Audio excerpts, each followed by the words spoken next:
साहब ने कहा कि अरे हिमालय के पहाड़ पे तो सब चढ़ ही जाते हैं कुछ लोग। हिमालय एक पहाड़ है, जब लोग चढ़ाई करने चलते हैं तो पहाड़ पे तो चढ़ ही जाते हैं, लेकिन हमें हिमालय के शिखरों पर, हिमालय का जो शिखर है ना, चलना है, अभी भी चलना है, करना है, अभी भी करना है। और हमें हिमालय के शिखरों पर नया हिमालय गढ़ना है। शिव शिष्यता का परचम लहराइए। अरे मेरा आपका लहरा के क्या कीजिएगा, यहाँ तो बड़े बड़े लोग आए और चले गए, कज़ा ने ऐसी हजार सूरत बिगाड़ डाली बना बना के, क्या फायदा होगा इससे? किसमें कौन दिखता है, किसमें कौन दिखता है, इन बातों का कोई मोल नहीं। लेकिन हर गुरु भाई गुरु बहन में साहब दीदी की झलक दिखे, ये काम हम लोग को करना चाहिए। हर व्यक्ति में शिव शिष्यता का आचरण दिखे, सिर्फ बोली में नहीं, कथनी और करनी दोनों में। और कुछ है? अंतिम है जिज्ञासा, ये शिव गुरु महोत्सव जो बड़े बड़े आयोजन होते हैं और ये संगोष्ठी, दोनों में अंतर क्या है? अच्छा, शिव गुरु महोत्सव और शिव शिष्यों की संगोष्ठी में क्या अंतर है?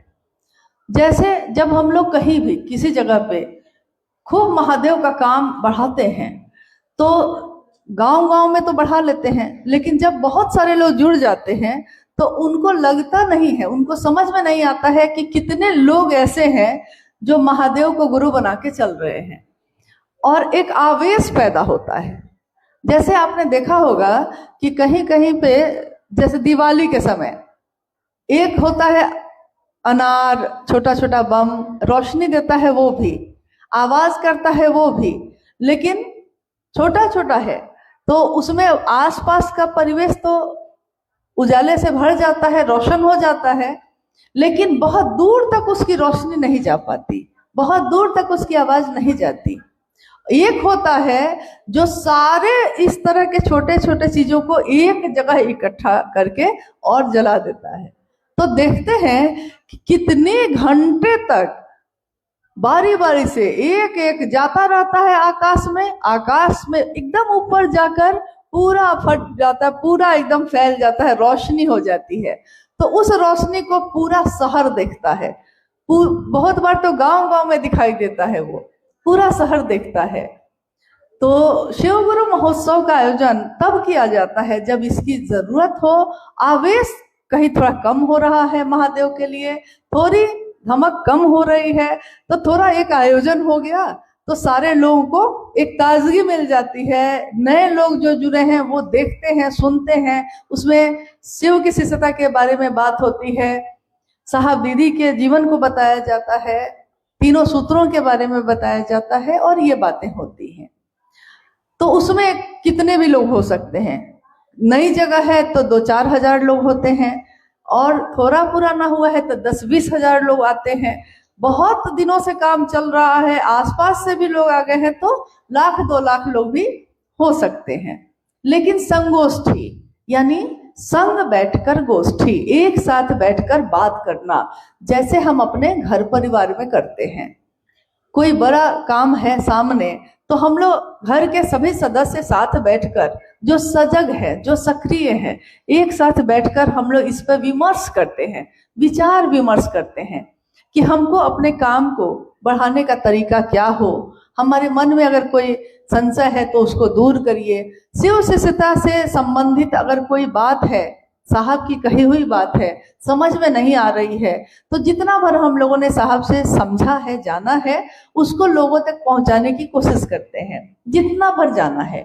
आपने भी जितना जाना है आप भी लोगों तक पहुंचाइए।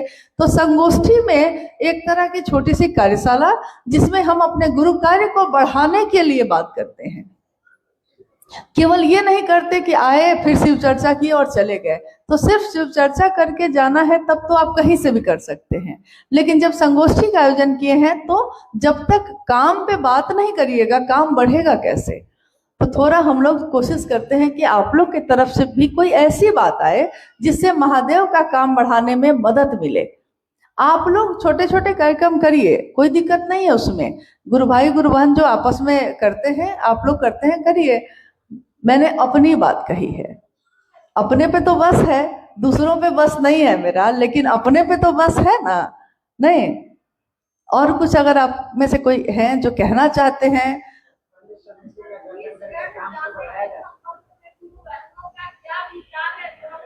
हाँ, यही पूछ रहे हैं।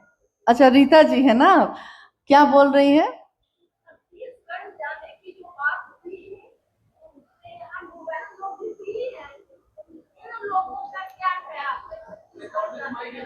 हाँ, जैसे एक माइक दीजिए उनको, एक माइक दीजिए वहां। हाँ रीता जी, माइक पे बोलिएगा तो सारी गुरु बहन लोग सुन लेंगे।